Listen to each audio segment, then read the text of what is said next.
Hi. So in the previous video we have seen the different example on Moore as well as on the Mealy machine. So now in this video we are going to see the conversion between Moore and the Mealy machines. Okay. So in the previous two videos you have analyzed that the transition function, which is q cross sigma implies q, is same in both the machines, same for both the machines, which is for Moore and the Mealy machines. So this function q cross sigma implies q is same in both the machines. Fine, no problem. So what will change between two machines? So let's say Moore machine. So in case of Moore machine, your output function is equal to the q implies delta. That means your output is depend upon the state. But in case of Mealy, your output is depend upon the transition q cross sigma. Q cross sigma is your transition and your output is depends upon the transitions. Okay, so if you want to convert the Moore machine to Mealy machines, you need to convert this output function to this. Okay, if you want to convert the Mealy machines to Moore machines, you need to convert the output, this output function, to this. Okay, so let's begin with the Moore to Mealy conversion. So what is the procedure?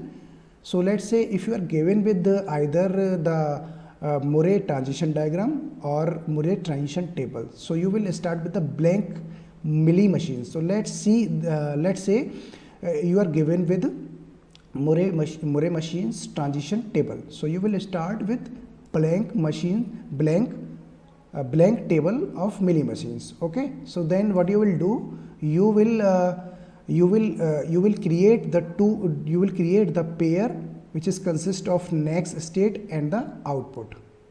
Okay, fine. Then what you will do to fill the table, to complete the table, you will copy the next state from the Moore machines. Okay, because your transition function is never going to change. Your transition will be same in Moore as well as in the Mealy machines. So next state will be same for a particular state, particular present state. Okay, now output to these transition can be filled by seeing into the Moore machines. Okay, so if you let's say this is your Moore machine transition table, let's say this is your q0, q1, these are state. Okay, so your, let's say 0, 1 is your input and this delta is your output. Okay, so let's say your next state is q1 and here you are going to q2. Okay, and here you can see that you have q2 as well. Okay, so here you have, let's say, q0, or here you have q1, q2, and let's say q1 here. Okay, so you may have output corresponding to the corresponding to this q0 state is 0, q1 to 1, and q2 to 1. So how you fill the output to the various transitions? So you can look, let's say if your transition, your present state is moving to q0, you can write the output to that transition is equal to 0. Okay, so we will see it with the help of example, don't worry. So if you moving from present state to q1, so you will write write the output 1 to that transition. Similarly for the q2. Fine. So I think it is not understandable now, but with the help of example it will be easy for us. Okay, so no problem. So you will fill the transitions, your next state as well as the output with the help of your given Moore machines. Okay, then at the last step, what will you do? If two states have identical transitions, so you can then delete one of the transition because to minimize the automata. So this is the pretty easy algorithm to convert the Moore machines to Mealy machine. Okay, so let's see with the help of example. So this will be going to very easy for us. Okay, so this is the transition table for Moore machines. So you can see that the output is depending upon the present state. Okay, so how to convert this Moore machines to Mealy machines? So in the procedure, in the algorithm, I have told you that you will create a blank transition table. Okay, then what you will do, you will create the output. Let's say if your input is 0 and your input is 1, so you have two inputs. Okay, so for different inputs, let's say for 0, so here you will write your next state, okay, and then your next state, and then your output corresponding to this state. Okay, similarly for the input 1 you will have the next state and you will have the output function. Fine. Here you will start from your starting state, which is Q0. So then what you will do, you will fill this table, you will as it is fill the table with the help of next state. So from Q0 on 0 you can move to Q3, right? And from 1 and for 1 from Q0 you can move to Q1. Fine. Now for Q1 you can see that this is Q3, and now for Q1 you can see that you are moving to Q1 on 0 and you are moving to Q2 on 1. Fine. And similarly for Q2 you can see that for Q2 you are moving to Q2 on 0 and to Q3 on 1. Okay. And for Q3 you are moving to Q3 for the input 0, and for the input 1 you are moving to Q0 from Q3. Fine. Now the turn is to fill the output corresponding to this state. So you can see that you are moving from Q0 to Q3. Okay. So your output is now depends upon the transitions. So you are going to Q3 state. You are moving to the Q3 state. That means the output corresponding to the Q3 state will be written here. Okay. So output corresponding to state 3 Q3 is equal to 0. So here you will write 0. Okay. Similarly, what you will write here, Q1 output corresponding to the Q1 is 0.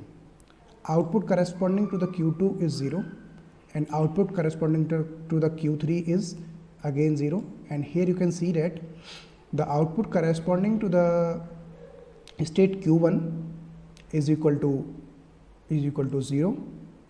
Output corresponding to the state Q1 is 0. Output Q2 is 0, and output corresponding to the state Q3 is 0. Output corresponding to the state Q0 is 1. So this will be your Mealy machines. Okay. So now you will compare the every row.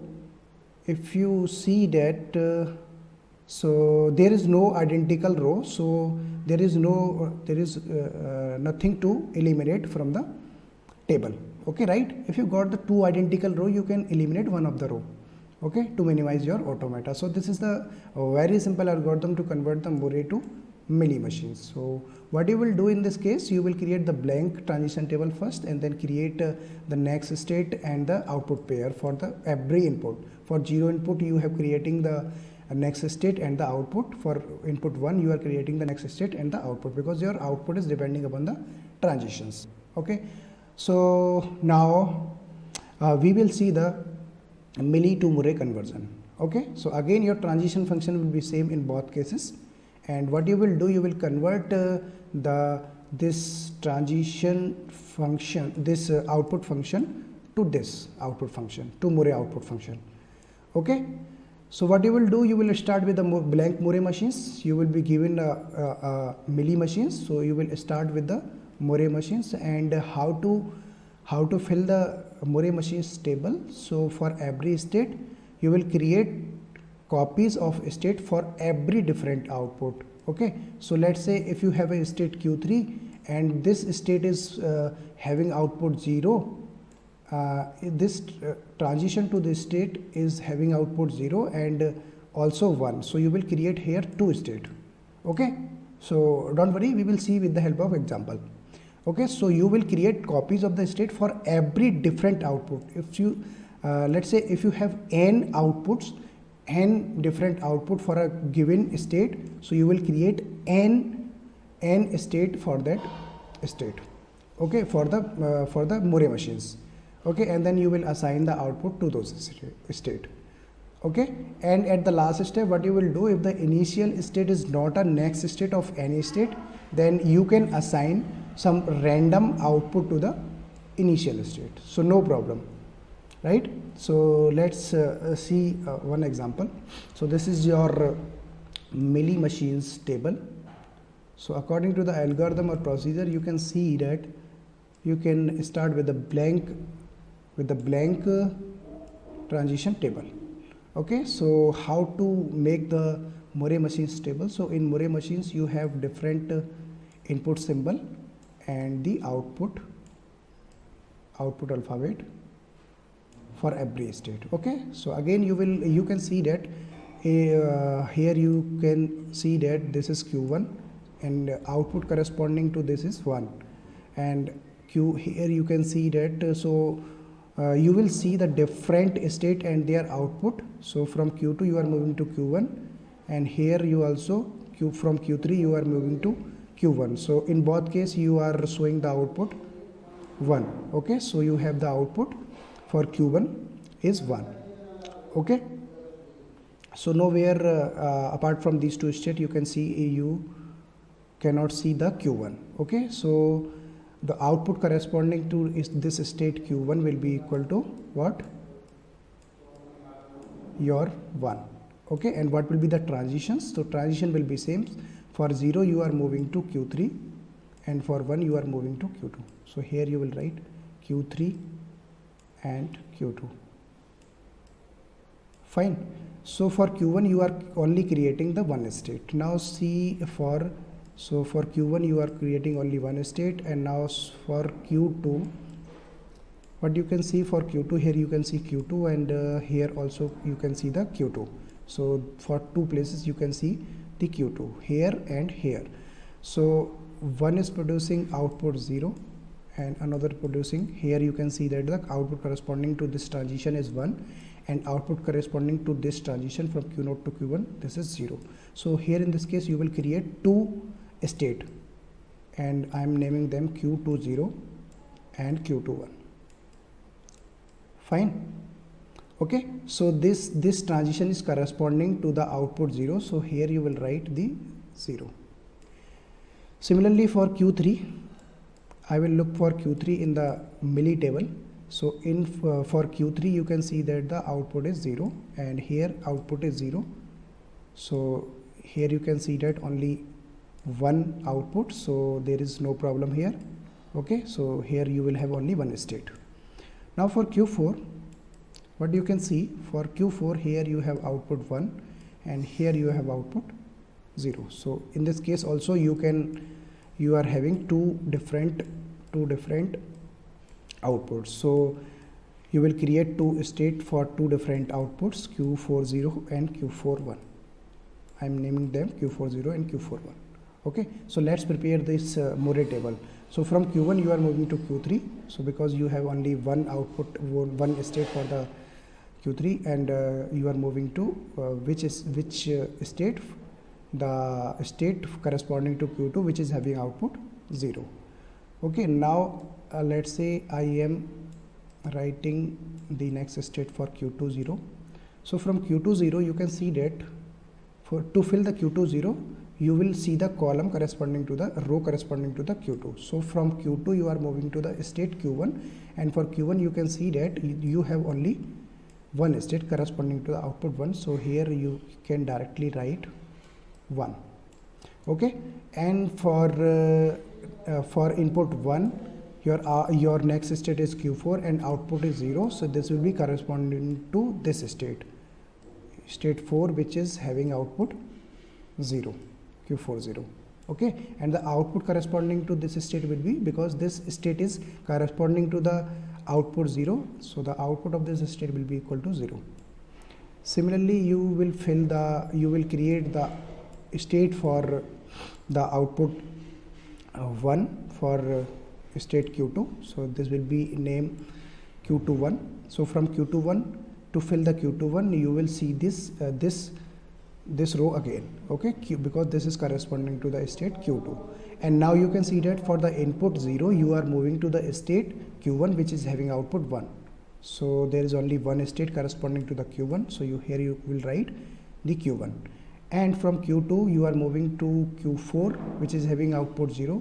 so you will move to the state which is Q4 0, and the output corresponding to this state is corresponding to the output 1, so here you will write 1.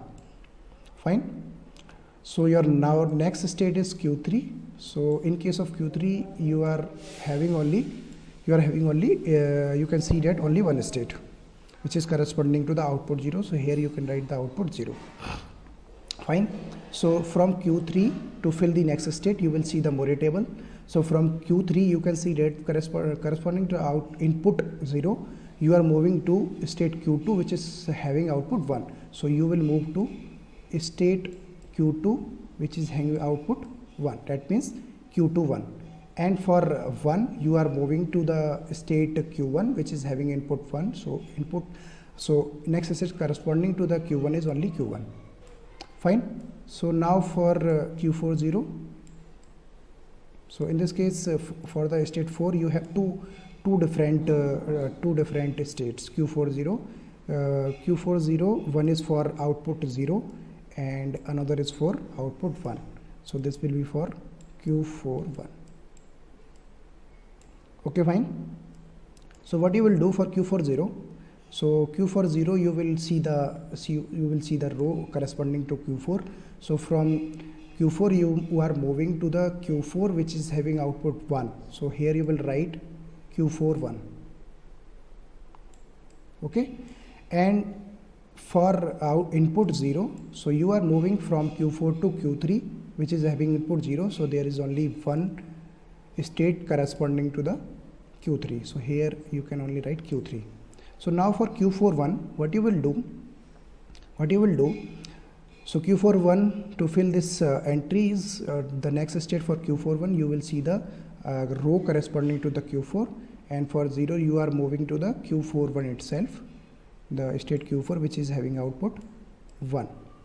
Okay, and now for this for input 1 you are moving to the state Q3 which is having input 0, and there you can see that only we have only one state corresponding to the Q3. So now this table is completely filled, and you can observe that in case of Moore we have 4 states, but in case of Mealy machines you are having 1 2 3 4 5 6 state. Okay, so you may have seen the larger state in case of Moore machine. So that means if you can convert a given Moore machines to Mealy machines, so you have algorithm for what? To convert the Moore to Mealy and Mealy to Moore. That means you can convert every given machines to another machines. Okay, so for every Moore you can have equivalent Mealy machines. Okay, because you have algorithm for it. Similarly for the Mealy machines you will have an equivalent Moore machines. Fine, that means they are convertible to each other, that means they are equivalent in power. So power of Moore and the Mealy machines are equivalent to each other. But one thing that you can observe is in case of Moore machines, so your output length is 1 larger than the input. So if you can eliminate that first symbol, so your input string output will be same in both the machines. So they are both power wise equivalent. So in the last we can see the various different application for the Moore as well as the Mealy machines. So you can see the cell phones, PCs, calculators, elevators, okay, and the lexical analysis, vending machines, pattern matching. You can have the application in case of speech recognition also, okay, right, in case of traffic lights, in case of video games. So these are various different application areas where you can construct your model with the help of your Moore as well as the Mealy machines. Okay, so now what are the advantages of these two machines? So basically first advantage is these two machines are basically deterministic, okay, because they follows the characteristic of DFA. Okay, so for every given input you have the transitions. Okay, also these machines are flexibles and also easy to use. You have seen various examples, so you can see that these machines are easy to use. Okay, and your Moore machines are basically cheaper than the Mealy machines. And if you analyze the response time, so Mealy machines has low response time because in case of Moore you have observed that if you do not produce any output, if you do not give any input to the automata, just you start the automata, you will get the one output simple. So Mealy machines produce the react at the same clock cycle, but Moore machines do not react at the next cycle. Okay, one cycle after. Okay, so not at the same cycles. So disadvantage can be the Mealy machines are expensive. Okay, so because you need to, for every different output you will have the different transitions. Okay, so you can see that the Mealy are actually expensive. Okay, and if you have larger system, like you want to design a your personal computer, okay, for full digital computer, so the analysis of these two machines can be difficult. So if you have, let's say, 1000 number of state in your Moore or in Mealy machine, so that will be difficult to analyze. So the larger systems can be difficult to manage. So this is all about the Moore and Mealy machines. Okay, so I think I can say that there will not be any doubt after after looking at these three videos on the Moore and the Mealy machines. Okay, so I have used the reference from the KLP Mishra book. Okay, so looking forward for the next lecture. Thank you very much.